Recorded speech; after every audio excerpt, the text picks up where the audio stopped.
কোন কোন ক্ষেত্রে সালাম দেওয়া যায় না?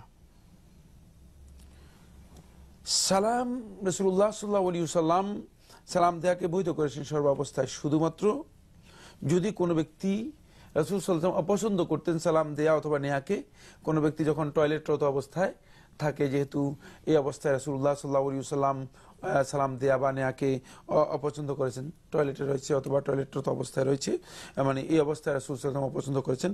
এছাড়া মানে কোন কোন ক্ষেত্রে সালাম দেয়া না যায় না, বরং সালাম দেয়া ওপেন জায়েজ রয়েছে।